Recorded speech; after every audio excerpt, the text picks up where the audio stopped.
How's it going? And welcome back to another STTD podcast. On this episode, we have a very, very special guest. He's a global sensation, and his name is Neil Burgess. How are you doing, Neil? I'm very good. Thank you very much, Tom, and thank you for such a sensational introduction. Thank you very much. First, for the people who don't know who Neil Burgess is, tell us a bit about yourself, who you actually are. Well, I'm an actor. I've been acting for 30 years now, but most people will know me from a TV advert for Cillit Bang. And there's a kind of conduit, a spokesperson for that product called Barry Scott, and that is me. Now, some people think he's a real person, but I'm here to burst the bubbles. Sadly, I'm sorry to do it. There is no Tooth Fairy, there is no Santa, and there is no Barry Scott. I am all three. That's brilliant. That's brilliant. So, we've had a look into you a bit. We're going to ask you a couple of questions about yourself, about working with Cillit Bang, and we've also asked some of our followers and friends if we've got any questions to you personally. So, without further ado, I feel like we should start from the start. So, am I right in saying that in 1989 you qualified from Mount View Theatre School? Wow, you have done your homework. Yes, that is correct. I graduated from Mount View. Yeah, that is right. Yeah, way back then. Yeah. Brilliant. So that's over like 20 years of acting from there, really, isn't it? It is, yeah. Basically, I started off in the theatre, and I started off. Whether you saw theatre productions come to your school. Yeah. Well, I started off there. As soon as I graduated from drama school, I was in those kind of theatre companies. So I was shouting at small kids from a very young age. and then I got into mainstream theatre and started touring around. And then basically I started to get little bits and pieces in adverts and little bits and pieces in small movies and TV programmes. And then obviously Bazza came along. Brilliant. So going through Mount View, do you believe that has definitely helped you? Was you straight into an acting job after that, or was it? Was there a time in between? Oh no, two great questions, Tom. Brilliant, and it's important that if there's drama students listening to this, that they know this. Mount View was an incredible time for me. Not only did I meet some incredible people, actors and members of staff, but also I learned so much. I was 18 when I went there. I knew nothing. I was very much a mummy's boy. I didn't know who Chekhov was. I didn't know who Brecht was. I knew a couple of Shakespeare plays like Romeo and Juliet. I just knew that I could get up on stage and act a little bit and people kind of enjoyed what I did. By the end of that, my knowledge was just through the roof. I knew things about commedia dell'arte, mime work, mask work. I'd read plays by Pirandello, Harold Pinter, and been in them. Just phenomenal stuff. And the thing is, in your final year at Mount View, which is now linked to your second question, they brought in outside directors. So you would do a play once every 3 weeks. So it was a quick spin around. You would rehearse for 3 weeks. Then at the end of the 3 weeks, you would do 3 nights performance. And they would bring outside directors, real bona fide outside directors, to come in and direct you for those 3 weeks. And so you met proper professional directors. And the great thing about that is if you got a rapport with them and they liked you, they remembered who you were. And one in particular, an American lady called Sarah Ream, who I worked on a great show with her in my final year.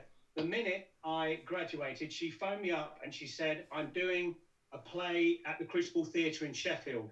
Would you like to come up and do it? It's only a small part, but would you come up and do it and get your equity card, which was important in those days, and it's a 6-week contract. So yeah, I got a job straight from Mount View because of that, and it was brilliant. I had a great time, and there's still stuff like the stuff with Barry Scott. There's stuff that I learned, like I was saying about commedia dell'arte. For those of you who don't know what that is, it's like really grotesque characterizations, going really over the top. It's completely the opposite to method acting. It's like you go absolutely mad and then you reduce it. And that's how I got Barry Scott going absolutely berserk and reducing it. Brilliant. Yeah, that's perfect. Sam, do you want to carry on from there? I will. I mean, I've got hundreds of questions. I could sit here all day, but we're going to have to cut a few of them out because well, I don't think any of us can be here all day.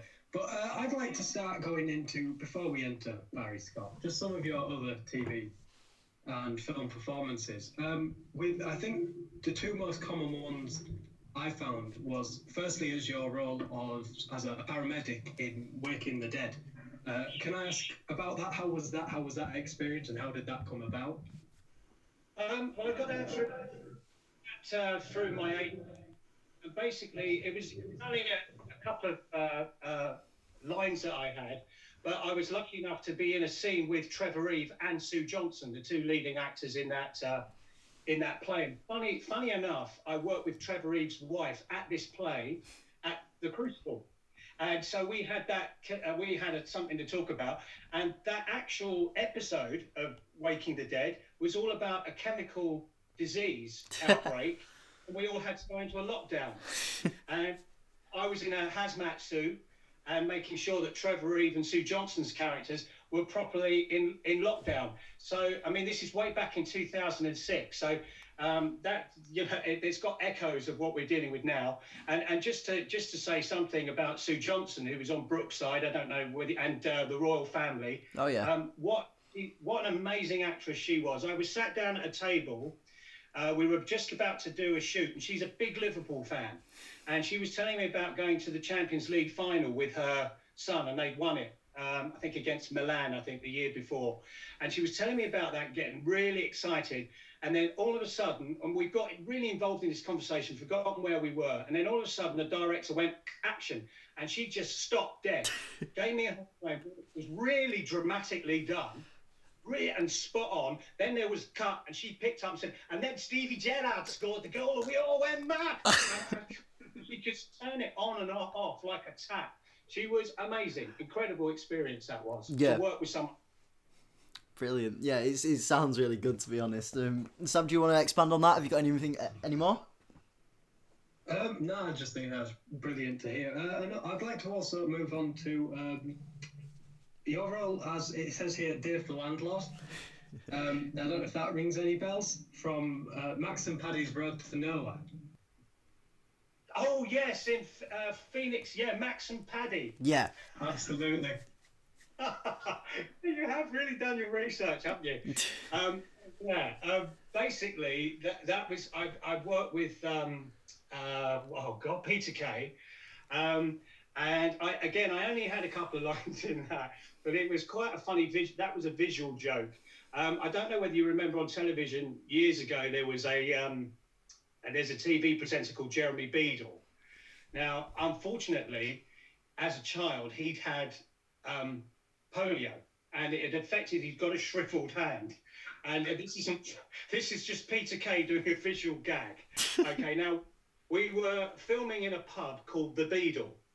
And so there's a shot of The Beadle, and I was the landlord of The Beadle. And behind my head was a clock and it was Jeremy Beadle, and his hand was the long hand, and his hand was the short hand. Dreadfully bad taste, but it was never emphasised, or there was no verbal direction to it, but it was just there. And if you go back to that episode, you can see that visual gag, and that's the sort of thing that he does. The other thing that he does, and Paddy does as well, when they're together, we had a couple of things to do in that pub. Is the script is very, very loose. Yeah. So basically, they just start talking to you. The cameras are rolling, and they've got a general gist of what they want from you and what they're going to say. But they just carry on, and all this funny stuff comes out, and you do end up laughing. They're on the floor. The pair of them make each other laugh and make you laugh, and the crew laugh. So they're on the floor, but somehow out of this kind of comedic chaos in the cutting room, they find this really clever, dialogue and beautiful humour. And there's a lot going on. Like I say, things like Max and Paddy and Phoenix Nights, if you can get hold of those things, go back and have a look, because he's got gags going on in the background that you won't see to begin with, and references, a bit like The Simpsons and that sort of thing. There's all sorts going on, and if you know your stuff, you'll laugh at so much more. Yeah. I think that's it's quite funny going on from that, because I'll be back in a second. But I recently bought the see if I turn my camera on. The Phoenix Knights box. Yeah, brilliant. I mean, that's one of the most genius series going, and I can watch that again and again and again and just see new jokes. It's just incredible. It really is. The episode Chinese beer is just beautiful. That's great. So working with, well, it would be Peter Kay and Paddy McGuinness. Are they like just as funny as they are off set?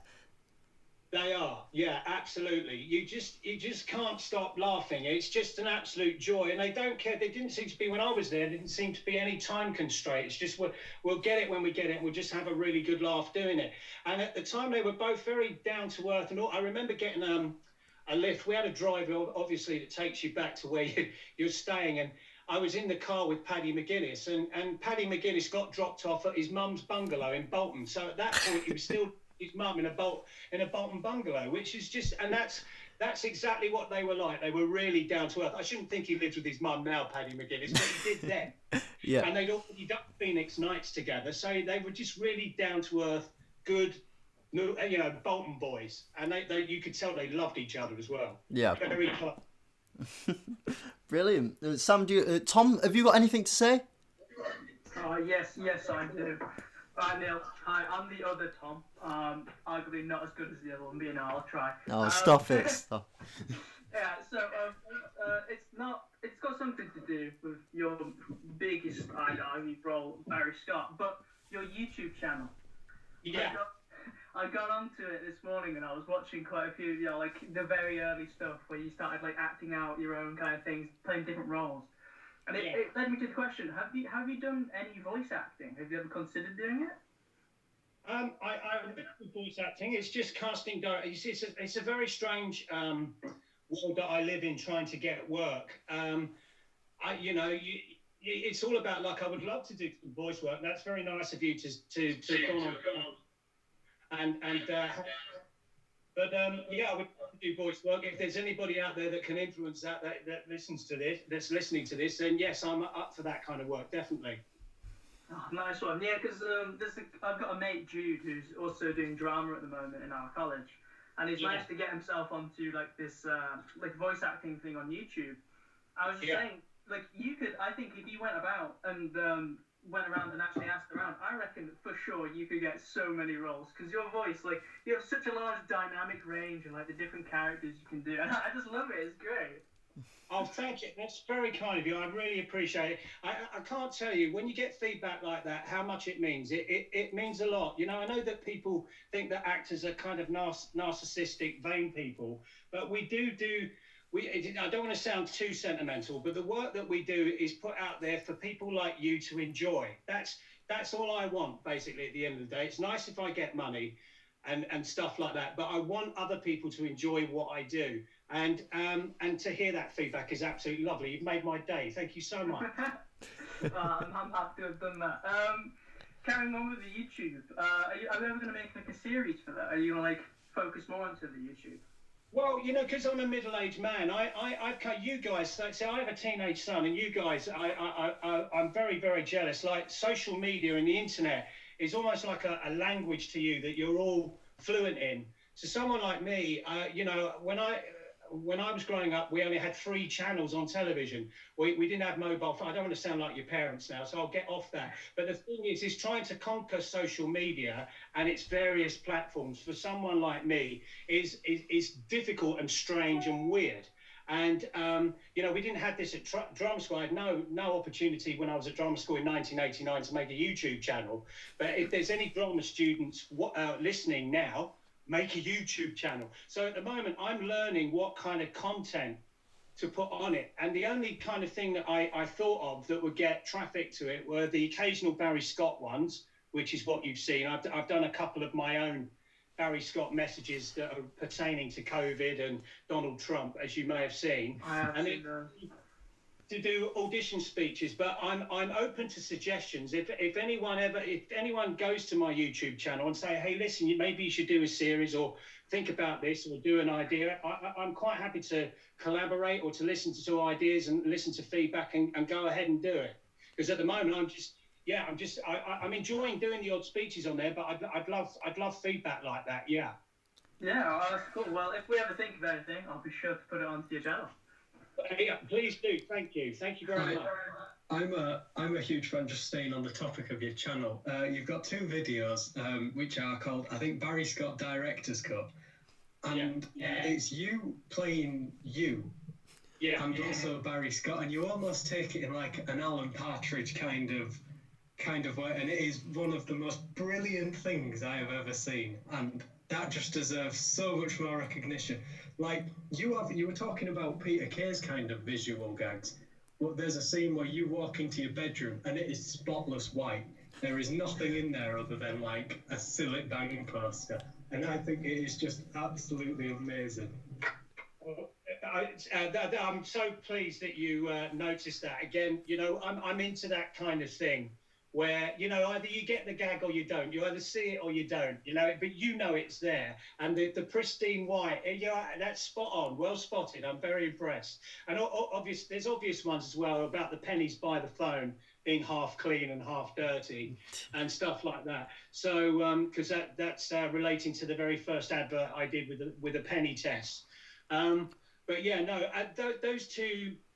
There's 2 versions of that. There's a fuller one. I didn't know which one was the best, so I put both of them up. And that was done for Channel 5, which was for a program called Britain's Favourite Cleaning Product. And so what we decided to do was kind of like a Ricky Gervais extras or, as you say, an Alan Partridge spoof, where I'm kind of playing myself after I've been dumped by Cillit Bang and desperate to get the job back, but kind of taking the mickey out of it all as well.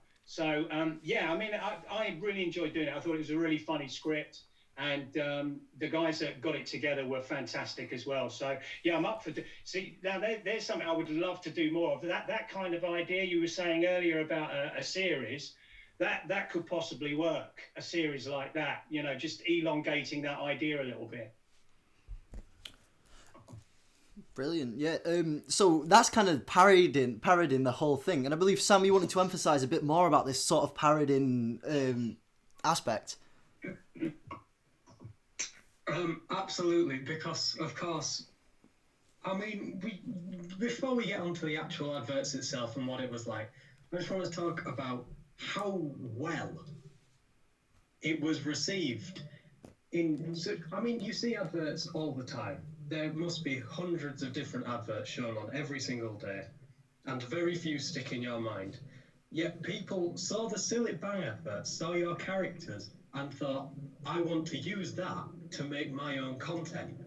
And there are hundreds. I mean, I don't know if you've seen it, but Peter Serafonowick did Gun. Was it Kitchen Gun? I think. Absolutely, and it was a parody of Cillit Bang where the dad actually goes with a gun, he shoots it, it's brilliant.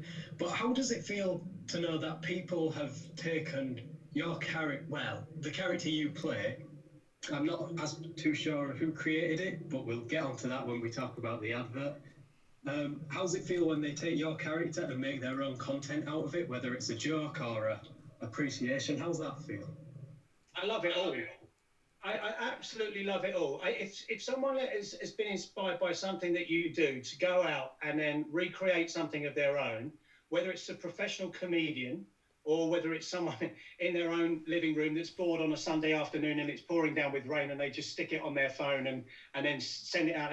I genuinely love it. And I'd encourage it, and I feel really, really sort of like touched that people go out and do it. I don't care if people are cruel about it. I don't care if they want to get up and do whatever they want, express themselves in whatever way they want because of something that I've done. I think it's wonderful, and most of it, 99.9% of it on the internet, it's fantastic. A lot of it's bonkers and off its head, as you've seen, but it's people trying to create something. And I think that's, who am I to turn around and go, no, please stop doing that. And I don't take myself too seriously. I never took the character of Barry Scott too seriously anyway.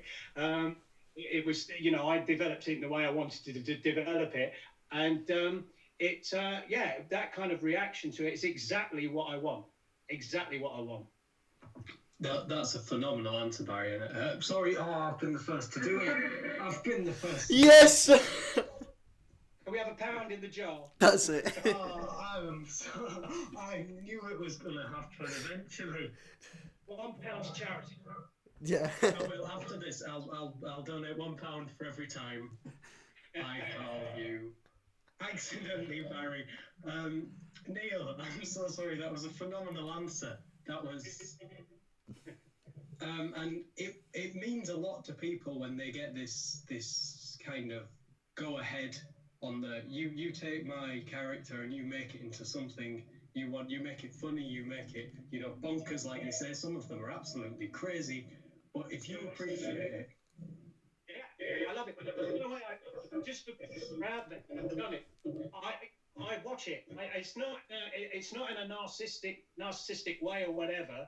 But occasionally when I'm on the internet and I'm a little bit bored or something, I'll just Google Barry Scott and I'll spend 10, 15 minutes watching this stuff. Watching the songs, the remixes and things like that. And some of them are so good and so funny and so creative and way out there. And I think that's amazing. I think it's brilliant. Get out there and do it. That's what I say. Stops you from going mad. Brilliant. Tom, have you got much else to say? Well, I just want to segue it now into Neil's biggest role of Barry Scott, the living English legend and Irish, because it was also put in Ireland as well, I think, legend. We'll just start it straight up. How did you get the role, Neil? Well, basically, I'd been with my agent, who was, again, this is an influence from Mount View. He was in the year above me at Mount View, and he just phoned me up one day and said, have you got an agent? Do you want to join my agency? I'm now an agent. So I went, yes. So I'd been with him for 2 weeks, and he suddenly sent me this script out of the blue, and I read it, and I thought it was very, very odd, very peculiar. And I thought at first it was a joke because of the name of the product as well. And I thought it was some kind of, because he was a friend of mine, I thought it was some kind of strange initiation thing. Agent, he'd given me this address and I was going to turn up and it was all going to be a laugh, But I did it. And I got it the night before the audition, and I kept hearing this kind of, it was the script to the penny test. I don't know whether you know that advert, but the very first advert is, there's a tank of Cillit Bang, and Barry dips a penny, a dirty penny, into this tank of Cillit Bang, and when he pulls it out, it's half clean. Yeah. And he had this line, look at this penny, good as new. And I wanted to do this kind of berserk, over-the-top thing, and I came up with this line, look at this penny, good as new! And doing it like that over-the-top voice really tickled me, and I thought, that's really funny, I like that. And when I woke up the next morning, you have good ideas one night, and then when you wake up in the morning, you think, oh, God, what was I thinking? I woke up next morning and thought, why did I think that's funny? I can't do it like that. That's really bad. So I went off to the audition, and there was about 80 guys there. We all looked the same, and I was like 76, 77th to go. So it was a long day, long wait. And when I got to the holding room, the casting director was there, and she looked a bit worried. And I said to her, are you okay? And she said, no, this is going really badly. Everyone's doing it like a RADA actor, like, look at this penny, good as new. Hi, I'm Barry Scott. Just doing it like a BBC announcer. And I just went, hang on a minute, I've got something for you. I've got a different way of doing it. Just wait. So I went in there and I went, look, hi, I'm Barry Scott. Do you have problems with the lime scale?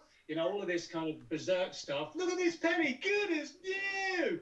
And by the time I finished, I really went full Barry. I have to say, I did it really loud. By the time I finished, they were all clenching their hands on the arms of their chairs, and it was dead silence. And I thought, oh Christ, I've really screwed up. So I just said thank you and disappeared very quickly and went to the tube train to go home. And then when I'd come up from the tube, my phone was red hot, and I'd had 3 or 4 messages saying we really like what you did and would like you to do it. Yeah. Damn. That was a story. That was. At the time, I can tell you, at the time, I was really into. You mentioned it earlier. I was really into Alan Partridge, and I was really into the vocal quality of it. There used to be a Formula One racing driver, racing commentator called Murray Walker, and he would go berserk and always make mistakes because he'd get so excited, and he would, he'd say malapropisms and things like that. And I blended the two of them together as well. So I got this kind of, hey, hi, Barry Scott, cheesy kind of delivery. And it seemed to work. Yeah. Nice. So the actual phrase, bang in the dirt is gone. Yeah. I imagine, obviously, because you're the actor, that was like what's it called? Corporate decision to go with that. But with it, did you have any other ideas for it, or were you just completely down with just yelling, bang in the dirt is gone? No, I mean, that they call it a tagline, and it's copywriters that write adverts, okay? And by the way, just to go off on a sideline to talk about copywriters, Ridley Scott started off as a copywriter. Salman Rushdie started off as a copywriter. So anyone listening that are budding writers and film directors and script writers, that's where you can begin, by writing adverts. So a copywriter had come up with the line, bang in the dirt is gone. And it was then left up to me, that was definitely going to be the tagline, and it was then left up to me to say it the way I wanted to say it. And I just, as I said, that I was so determined to make this guy not an actor. I didn't want people to think, I knew that they were going to go, who is Barry Scott? But I didn't want them to immediately associate him with being an actor. I wanted them to make their own mind up, whether he was the owner of the product or some guy that was just, I don't know, an entrepreneur. And so I thought, what I've got to do is say it in a kind of strange kind of inflection. So I started playing with this bang, and the dirt is gone. And that kind of emphasis on the is, where an actor would say bang and the dirt is gone. It's bang and the dirt is gone. I kind of wanted to work on a different kind of inflection. And that's how it came out. And it worked. It kind of worked. And then with that, they realised that if they gave me other kind of catchphrases like easy peasy lemon squeezy, it kind of really lent itself to the vocal quality I was bringing to it. Yeah, I mean, that ties in perfectly with what Tom was saying previously about voice acting, because you like you said, you had this idea of a mix between Alan Partridge and the commentator. So it's like you can, like Tom said, you've got quite a range of the voice, so you could, I mean, that works. It probably backs up the point of going into voice acting if that was a thing you'd like to do. It's the experience there, and you can tell them that story because it's perfect towards it, I think. I tell you what, guys, you lot should become my agent, really. I mean, you have more work for me than my actual agent does. So just write this down and that, yeah. 20% in it for you, boys. If I get any work, vocal work, you're getting 20% commission. Brilliant. So, I believe, so what we did is we was absolutely amazed when we realised that when we got a reply from you on YouTube. It was me and Sam was on the bus to college and we saw it and we was like, this is amazing. Neil, or Barry as Sam likes to call you now, has actually replied. So he was like, we've got to get him on, we've got to ask all our friends what do they want to know about you, because it's alright with us three talking about it, but we want to know what more people want to know about you. And I think, Tom, you've got a couple of questions. I know I've got one, so I'll start with one. Well, I've got two, actually. So, do you still play squash? Yes, how do you know I play? Now, where does that come from? I used to play squash a lot, yes. That's mysterious, but yes, I do play squash, yeah. Brilliant. Have you ever got anywhere through squash? No. I used to be pretty good, but I'm very old and creaky now. But yeah, I used to be pretty good. I love that question. That's made me think, where did that came from? Right, okay. Brilliant. This is great. This is great. Yeah, go on. Yeah. What's the next one? It's probably when you're asked constantly, but do you actually use Cillit Bang? I do, yeah. I mean, they don't. They're stingy. They don't give it to me. What I tend to do is when you see them in the adverts, the bottles that are in the background and the bottles that I'm holding, I kind of put them in a big bag and go home with them without telling anyone. And I do use it. It is a good product. You have to be careful when you're using it. You know, I would put marigolds on. It's not going to peel your skin off or anything like that, but it is a good product. I use it particularly on my shower unit, and it's really good on that.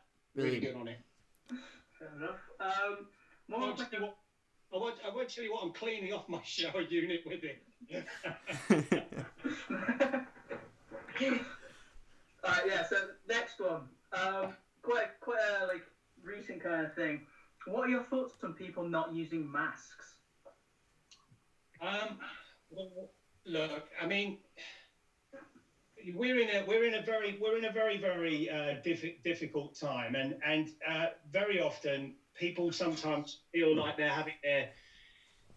People can be very conservative. They're used to their way of life, and if that changes in one iota, say like even if the local Tesco's closes down, you're always going to get someone's nose put out of joint. And the thing is that when you've suddenly got to change your habits of a lifetime, some people by their very nature are going to moan, complain, and rebel against it. Now that doesn't make them right, and it doesn't make everybody else right. But for me, I have absolutely no issue with wearing a mask. I think you should wear a mask.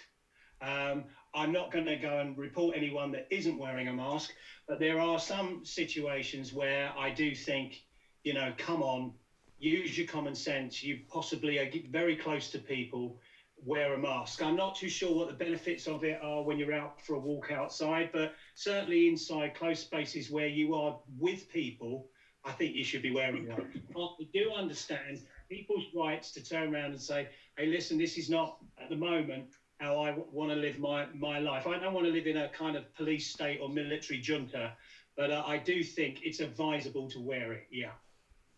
Nice one. Well, if anyone ever has a problem with it, I'll just send them over to this part of the podcast just to listen to you say that. How do you? Well, let me bounce that question back at you guys. How do you guys feel about the mask situation? Oh, that is a very good question. Okay, so personally, I think everyone, it's more the same as what you say. Indoors, everyone should use it. Outdoors, it's kind of laissez-faire. It depends how much space everyone has in between each other. Yeah. For medical reasons, I feel not that there needs to be a crackdown on it, because I've got quite a few friends that aren't allowed to wear masks because they have like quite extreme asthma. Yeah. But then there's other people who get onto my public bus in the mornings who evidently do not have asthma, because I know them, they're like family friends, but they get on without and just say they do, so they don't have to do it. And that's kind of like, it's quite selfish in a way. They're not caring for other people and their safety. I think that needs to be cracked down a bit, but I don't know how they'd really get about doing that, like without insulting people, because there's like regulations and where you're not allowed to ask people the medical reasons for why they're doing certain things. Yeah. So yeah, I think it's kind of like, it's a bit out there. You kind of have to just take it as it goes. Yeah. That's a good answer. I would agree with everything you just said. Yeah, to extend on Tom's point, I feel like there's when you do see people not wearing masks in shops and things like that, and obviously not all disabilities, but some disabilities aren't necessarily visual, and if there's quite a lot of, sometimes you get odd looks and things like that, and there's a bit of this cult dislikingness to people that don't wear masks in shops, when it's not necessarily them who are the ones saying, I'm not wearing masks, they physically can't because they have these conditions. So I feel like some of that needs to be slowed down and stopped a bit. Yeah, no, I agree with that. I think the problem is we've got to be very careful about becoming a very divisive society. I think the thing is that and clashing with each other too much. I think the thing is with things like Brexit, I won't go into that, leave and stay. But at the moment we live, it seems to me, in a very, we've got this things going on in the north of England with tier 3 lockdowns and stuff like that. We seem to be perpetually in a divisive culture. And, let's make a divide. Let's draw a wedge between people. And I'd like to reduce that. This is why part of what I do for a living we're all talking today about this character Barry Scott, and I don't want to make it sound all Walt Disney and fluffy wuffy and all of that business, but the more people can go out there and produce work, whether it's in a creative field or scientific, that brings people together rather than drives wedges between people, I promote that. And I think mask wearing, whether to wear a mask or not to wear a mask, obviously it's very clear why people want you to wear a mask, but what we don't want is it to start driving huge wedges between people. It's like smoking and non-smoking to a certain extent. I grew up in a family where my father smoked. I didn't smoke. And they used to, my dad used to smoke in the house. He used to smoke in the car when I was a young kid. Now that would be frowned upon. We'd drive to Cornwall from London and he'd smoke all the way there, in a car. Now, my dad didn't want to kill me and I don't want to kill my dad. But, these are the things that you've got to be careful about. These are things that can drive enormous wedges between people. And we've got to kind of soften that a little bit if we can, I think. Yeah. I think from that, Sam, have you got anything to add, or would you like to move to the next question? No, I'll just got a few questions from external people, but I'll be honest, I don't think they fully understood what I was asking, because I get questions like, ask him if it's scone or scone. So I suppose I'll satisfy them and ask you, do you say scone or scone? I say scone. That's a scone for anyone listening. We should have a counter. I think we should ask every guest whether it's scone or scone, and we should have a tally up by the end of the year to see what's more popular amongst our guests. Well, is it neither or neither or either or either? It's which one sounds right when you say it, I guess. I mean, I'm sure I've said scone at some point, but I think it's in context. It's how it sounds contextually to the rest of the sentence. So you can say neither or neither, and I know I've used both because it depends which one sounds correct, with the preceding words. I don't know. You see what I mean? Yeah. In gibberish. No. It does apply to different situations, of course, and yeah. Sam, have you anything else to add on to that? If you've got a couple more of them. Just looking through what we've got, I might pass on a few of them because they are quite basic. But I have a question myself about the adverts, because you mentioned right at the start they made you dip a coin in to some Cillit Bang, and then all of a sudden they have you in like planes and they have you doing obstacle courses, and I want to know at what point did you think, what are they doing?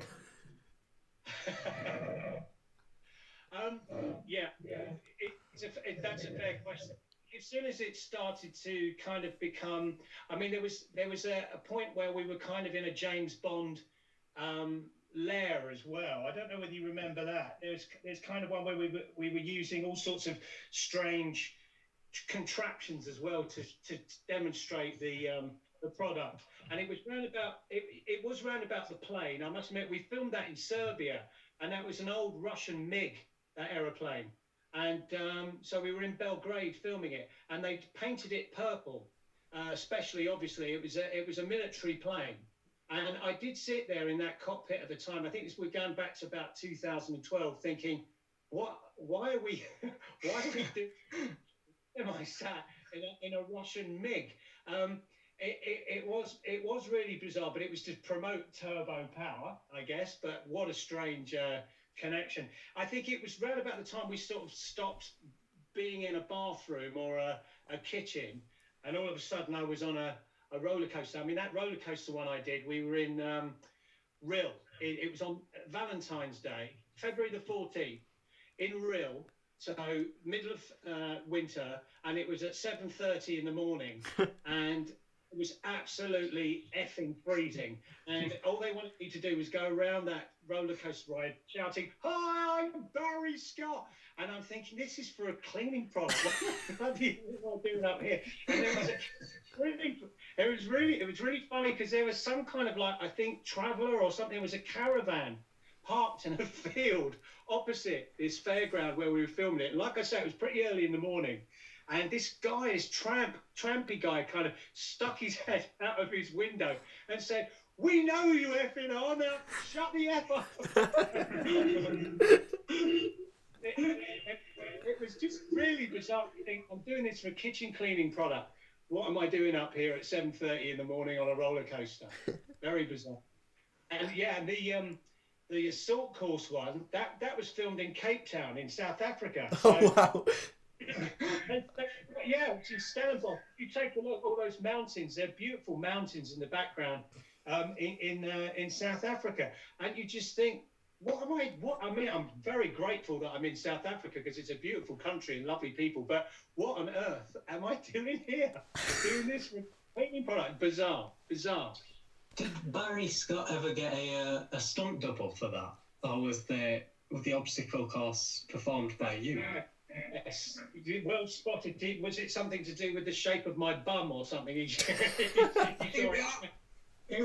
just really a question I wondered, because I don't think many infomercial guys get stunt doubles. So. There was on that one. There was basically there was a guy in that obstacle course one. There's a bit where Barry kind of gets hoisted up on the wheel, and they weren't very happy about me doing it, so they got a stunt double to do it just in case the wheel collapsed, and I dropped about 10 feet. And there was another one. Funny enough, the year before we were in South Africa, and we did one where Barry was on a skateboard.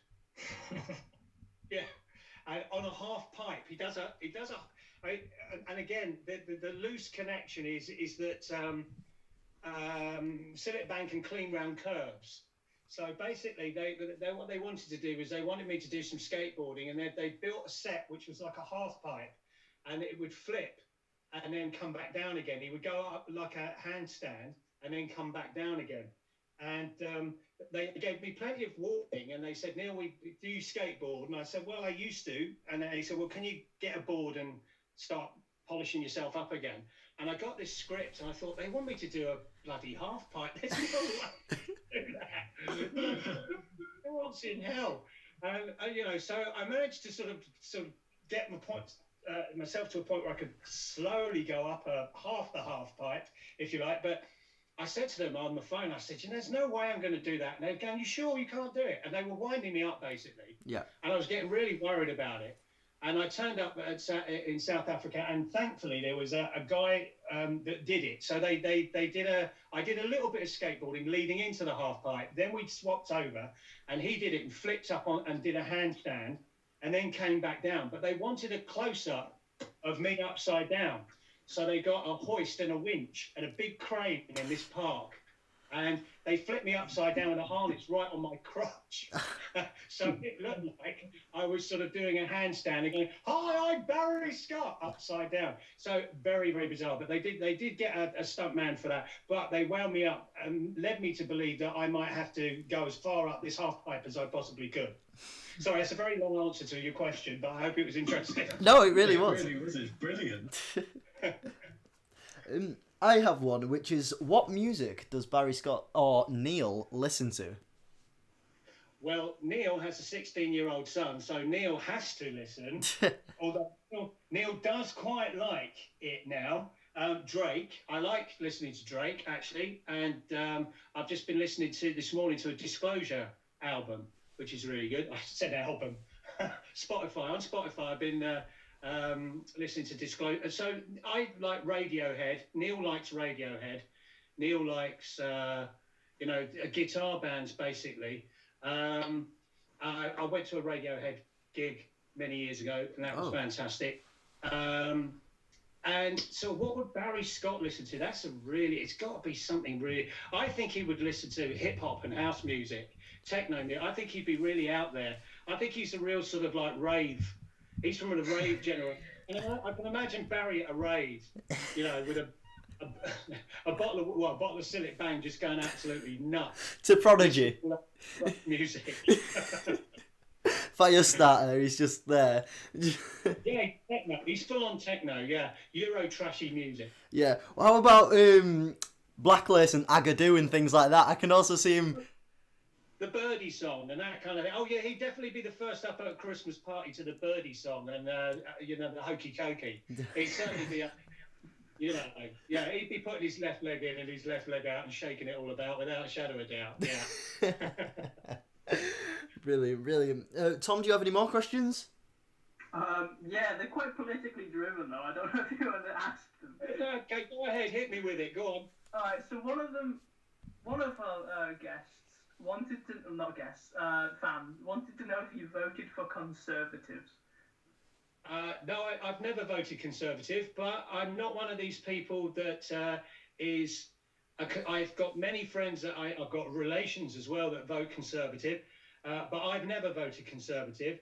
But I'm all for different. As you get older, I used to be, when I was a student, and when I was, a younger man, I used to be very. It's this or nothing. I'm right and you're all wrong. So things like religion but I've mellowed as I've become older, and I do find talking to other people and listening to people about their religious beliefs and their political beliefs quite enlightening. And it is interesting. So anyone that votes Conservative, I don't hate you, I don't dislike you or despise you, but I don't vote Conservative. No. Well, that will segue onto our all-time classic question on this podcast, because we always ask it. What's your opinion on Brexit? My opinion on Brexit is, I'm not. This is difficult. This is a very complex answer. My problem is that I feel that since the Second World War, this country has needed to evolve and not be too stuck in its past. I think it should be proud of its past, very proud of its past. It should be embarrassed by some of its past. There's no doubt about that as well. And when we're being retrospective, let's take the bad with the good as well. But there are things about our past that we can be very proud of. But you shouldn't live in your past.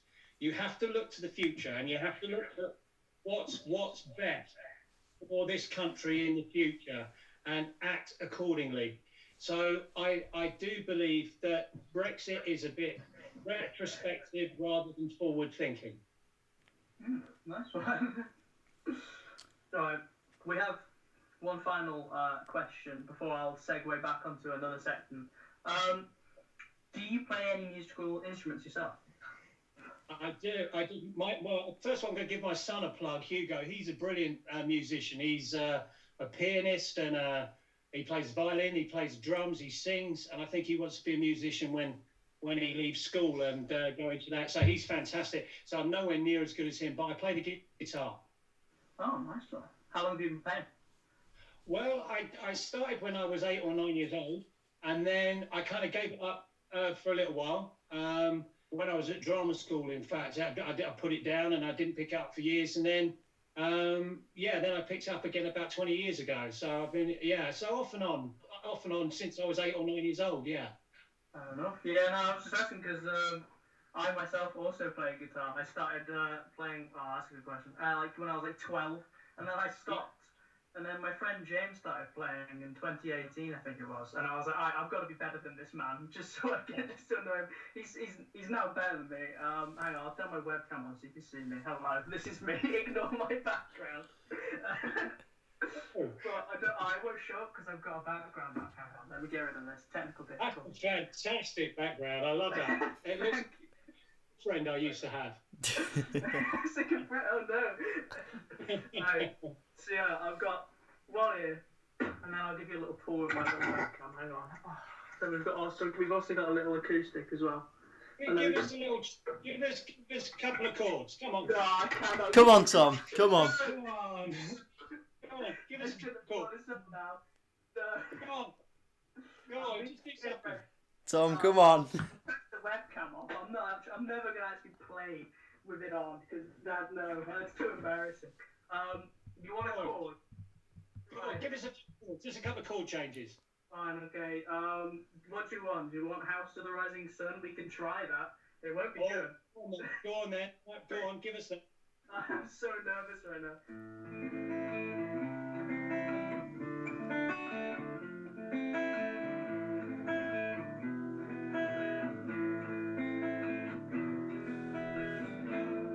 There we go. We'll leave it with that.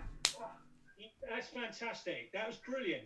Well My done. quest- It's not actually that's not easy. That that kind of chord movement is not that easy to do, and you don't. That's brilliant. So you're not such a novice as you think you are. I think that's very advanced. Well done. Thank you very much. Right, so we'll move it back from guitars and that, and we're going to talk. Well, actually, we'll continue with the music aspect. You were in a music video. I was, yes. Brian McFadden. Yeah, real to me. How was that experience? Brilliant. I loved it. He was a really nice guy. He just finished. He just left Westlife, who were at the time the biggest boy band in the world, and he was extremely famous. And I think they'd just beaten the record of number ones. They'd beaten the Beatles, in fact, for the most number ones. And so at that time, he was absolutely huge. And this was his first solo single, "Real to Me," as you just said. And he basically turned up. We shot the video in a brand new office building. It had just been built in St Paul's in London. It hadn't opened yet, but it was brand spanking new. And my part was basically the kind of Simon Cowell part, his manager. And in the video, I'm trying to persuade him to still be a bit Westlife-y, and he's trying to break out and be this kind of independent singy songwriter guitar player. And that was the story behind it. And so basically I spent all day with Brian, and he was a really, really lovely guy. Really, really lovely guy. You know, he was telling me a little bit about his life and where he'd been and all the places he'd been to. And then he said at the end of it, and I'm only 23, and you just think, my God, you know, if something that big happens to you, you can have a whole life in 3 or 4 years, all crammed in, you know. But he was very unaffected by it. It was quite funny. There's a scene in it. If you go back and have a look at the video, you'll see me make him laugh. Basically, I'm shouting and wagging my finger at him in this side shot of us both. And what I'm saying to him, actually, in the video is, listen, there's 1,000 kids out there that come here to listen to you play the spoons. Get up on that stage and get your spoons out and click them spoons on your knee, you bastard. If you look at him, that's what I'm actually saying to him. And if you look at him, he is trying his level best not to laugh. And he puts his head down and his hand up to his mouth. And he does a really good job. But I was trying to make him giggle all the way through that. But he was brilliant. And at the end of the day, he asked me out for a Guinness. But we were filming right opposite a McDonald's. And there was a bit where he has to get into a taxi outside the office building. And it was right opposite this McDonald's. And it was right at lunchtime in the middle of London. And he got spotted by a couple of girls in McDonald's. And it was pandemonium then ensued. But he was brilliant. He then spent an hour doing photos, selfies, and autographs. And it did not bother him at all. I love the guy. I only worked with him for a day, but he was brilliant. Absolutely brilliant. Oh, nice one. Well, we'll let one of the other two bring up a question. Tom, you got something to say? I was going to talk about what Neil, not Barry anymore. I feel we should move a bit onto you, just to learn a bit more about you, because we've covered the Barry sort of area. We may go back to it, but for now, I want to know what's your top 3 films? Oh, crikey, see, now, if I bounce that back at you, you'd probably struggle yourself. I mean, it's a bit like asking your 3 favourite songs of all time or your 3 favourite albums. I mean, that can change. 3 favourite films. Okay, all right. Well, there's a film called Lawrence of Arabia, which is about T. Lawrence at the end of during the First World War, trying to create an Arab pact with the British, and it goes horribly wrong. It's based on real life, and it's directed by a brilliant director called David Lean, who's no longer around. And it's quite an old film, but it is Peter O'Toole's in it, and it is just stunningly shot. It's out in the desert. They filmed it in Morocco, I believe, and it's a wonderful piece of acting. Peter O'Toole's absolutely brilliant. It's a fascinating story. The fact that it's true is even more fascinating, and it's directed artfully. So I would say that as a British film, that is a really great movie. And the other ones, oh my God, it's just so difficult. Let me just think. I'd have to think about films that I constantly go back to. So like the Godfather films are obviously out there. You've got to mention those.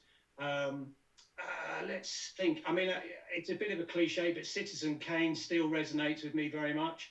I'm just trying to think. I'm trying to be clever. I'm trying to come up with a smart one that you might not have thought about and is there. I don't know. Let me think. Oh, actually, you've got me stumped. There are so many brilliant movies. That's the great thing. There are so many films out there. Oh God, you have got me stumped. I'm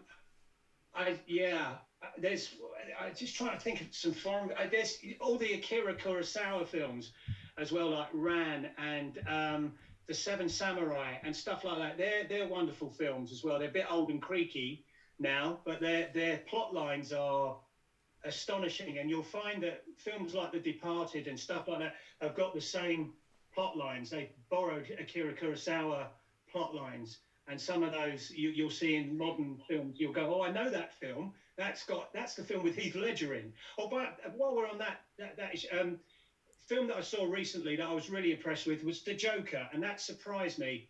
I thought The Joker was amazing. I thought Joaquin Phoenix was incredible in that film. Yeah. It's my favourite film of all time, but I thought he was really good. Oh, and There Will Be Blood, Daniel Day-Lewis. I think Daniel Day-Lewis's performance in There Will Be Blood is one of the most remarkable film performances of all time. Brilliant. Yeah, I believe Sam, because Sam is a film student and he watches no end of amounts of film. It's true. And I believe, do you want to emphasise on some of that? Do you want to talk about it?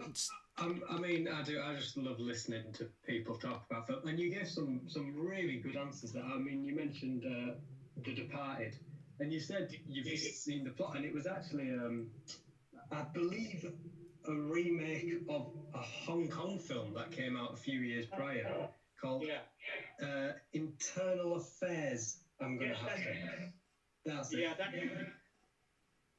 and it gets a bit of a bad rep, does foreign language cinema, because of course it's in a different language. But as someone who has in the past year, especially with lockdown going on, thought I'm going to look into other parts of the world for what they release in cinema. Some of it, especially given it's less studio-based. I mean, studios go for high reward, less risk. They don't necessarily have as much of that overseas. So watching films from Italy, from Spain, from Korea are on fire at the moment. It's absolutely wonderful. So to hear you talk about that is phenomenal. Well, this another example. You may be familiar with the film Insomnia with Al Pacino and Robin Williams in, which is a good film. It's a nice film, but that was actually based on I believe it's a Swedish or Danish film, and it's Insomnia, and it's Stellan Skarsgård is the lead actor in it, and it is a vastly superior film than the Al Pacino version, and it's so atmospheric, and the pain and the agony that Stellan Skarsgård does in his performance is astonishing, and the sleeplessness and the fact that he's making mistakes because he can't sleep, and the eeriness of the Swedish landscape. And if you get the chance to watch that, you really should go and take on the original, because it is a marvellous film. So try and find the original one of that. Stellan Skarsgård is the lead actor in it. So get him up on IMDb and see if you can find it, because it's well worth watching. Very nice. I mean, Stellan Skarsgård is wonderful, but it's that I believe, and please correct me if I'm wrong, but was the remake of Insomnia by Christopher Nolan? It was. You're right. Yeah, absolutely. Yeah, and that's stuff that shocks me when you find out. I mean, these are huge names in directing, and knowing they honour these films. I mean, they have to have seen them to have the idea. It's not like two people have the identical idea. I mean, the same. But I think if you went to So this one, it has an actor you might know, but it's in a foreign language. Or you can have this one with Robin Williams and Al Pacino. It's by the guy who did Batman. 100% of people will go with that one, and it is a wonderful film. It is. You have to appreciate other aspects of it, and looking back, they are two different films, even though they have the same premise and the same name, and they're based off one another. They are two completely different films, and they are different viewing experiences. Yeah. So I recommend, if you ever find a film you like and find it's based off something elsewhere, another language, another, even if it's just been made before, please go check them out, because they are wonderful. So there's a little bit of advice for our viewers. Let me just add, let's fly the flag a little bit. You know, European filmmaking is vastly superior in many aspects to Hollywood film making in quality. There's an Italian director at the moment who directed The Great Beauty. I forget his name. Is it Paolo Sorrentino or something like that? And he has done a number of movies. One about Berlusconi. And it's a wonderful actor playing Berlusconi. And of course, being based on Berlusconi, it is completely off its nut. And it is just a brilliant movie. And there was another film, I'm trying to reach for the title of it, with Michael Caine in. And you know, Michael Caine is a bit Marmite, but, you know, there's some films that he's in that is just absolutely wonderful and some not so good.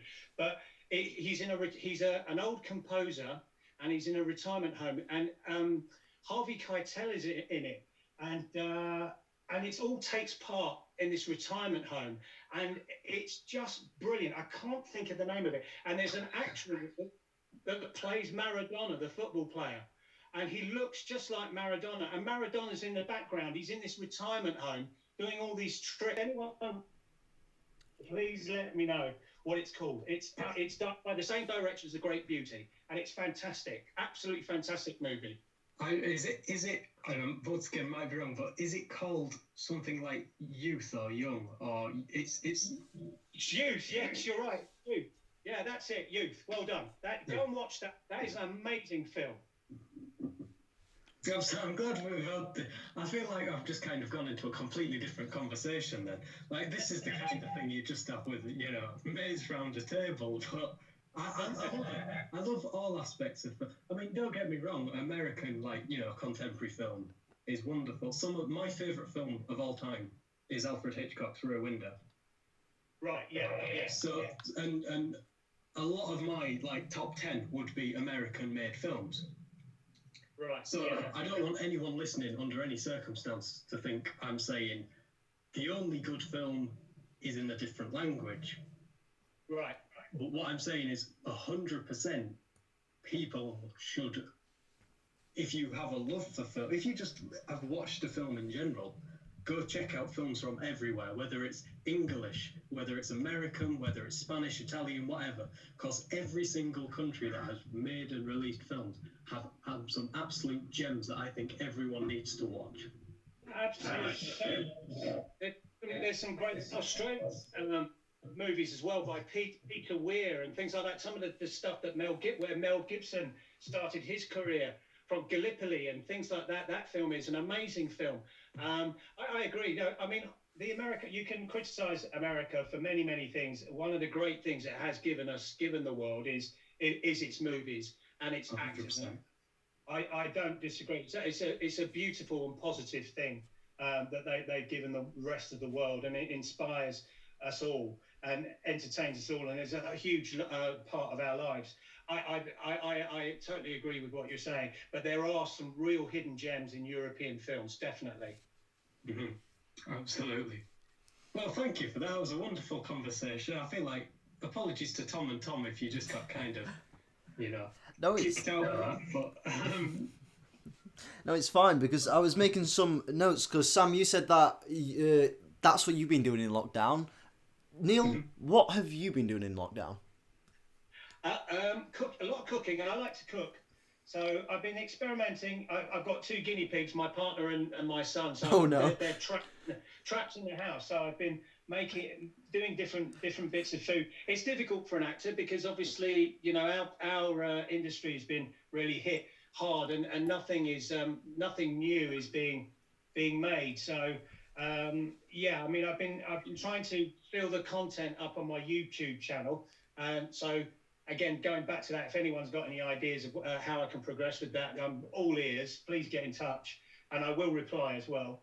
But yeah, I mean, basically, it's been domestic things. I mean, my son is coming up for his GCSEs. So I've been helping him with those. Whether they take place or not, I don't know. But, you know, in any way I can help him with that. He's doing a drama GCSE. We've been going through a speech that he's had to do from a play called Barbarians by Barry Keefe for any budding drama students listening. So a great play, good speech in it for men.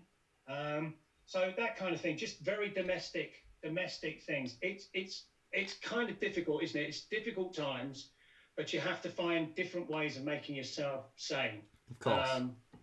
You know, that's all you can say. I've played a bit of Scrabble. My wife's got me into playing Scrabble, which I absolutely hate. But yeah, we've had to do that a bit as well. And Netflix. Thank God for Netflix. What are you watching currently on Netflix? Well, do you know, I'm a bit behind the curve. Son and I have been watching Breaking Bad. Oh, yeah. I didn't watch it time round. And what a TV. We finished it the other day, and it feels like a death in the family because we don't know what to do now. It's what an amazing TV series that was. Yeah, I can agree. I've seen quite a lot of it too. And have you seen the Better Call Sauls or anything like that yet? Well, we watched the El Camino one the other day, and we're going to start with the Better Call Saul soon. I think probably this week, but I haven't watched that yet. But I just love it. I love the cast, the writing, the way it's directed, put together. I mean, it's just groundbreaking stuff. I think it's fantastic. And Netflix really do produce some wonderful TV box sets, I think. Yeah. I'd love to be. Yeah, there we are. We'll clip that and send it to him, which is Yeah.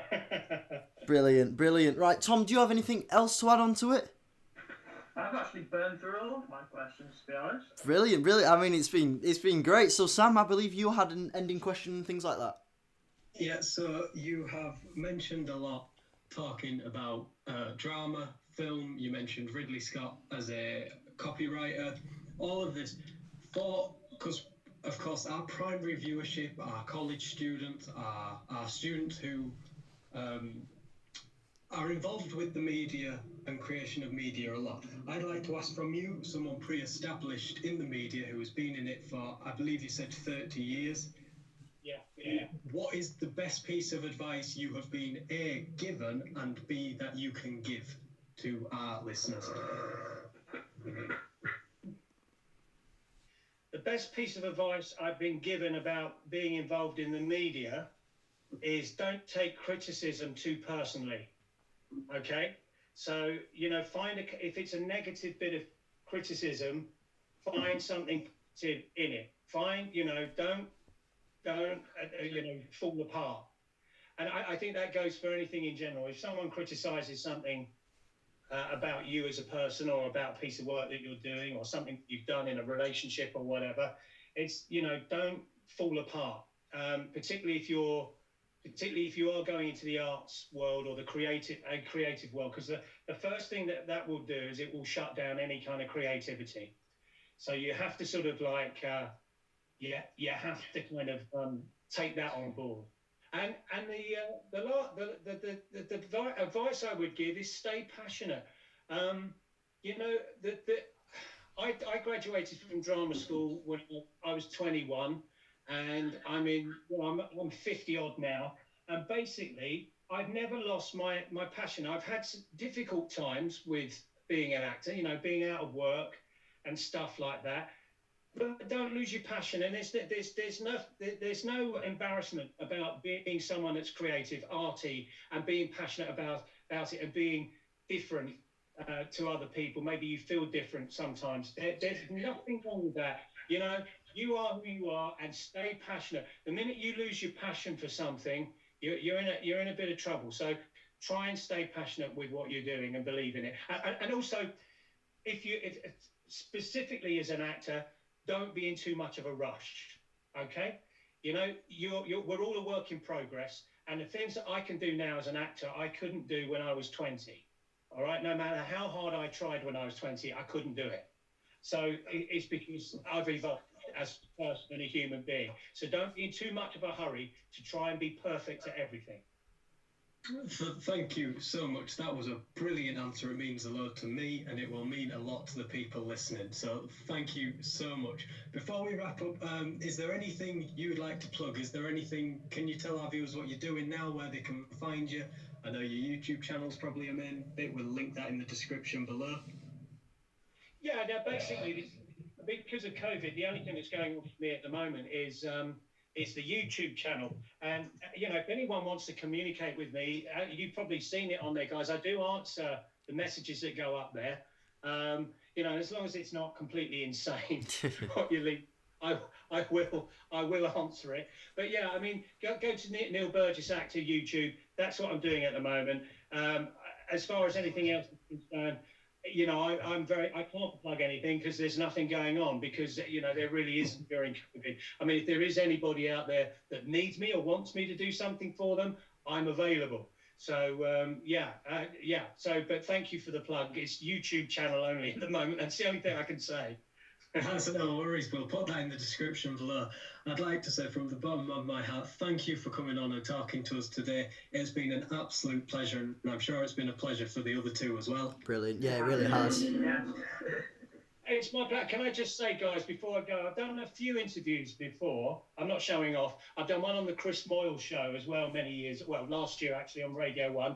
And I have to say, this is the best interview I've had. Lad Bible talk to me, and BuzzFeed. This is the best interview I've ever done. You've really done your research and asked me some fantastic questions. So thank you so much. It's been an absolute pleasure to talk to you as well. If you ever want me to do anything with you guys again, if you ever want to have a chat about, you know, drama, acting specifically, or film, please get in touch. I'm quite happy to do a little slot with it, whoever, and have a little chat. Brilliant. That is absolutely phenomenal. Thank you so much for coming on, Neil. Thank you. And I hope you have a great rest of the day. sorry about that. Stay safe. See you in a bit. Bye.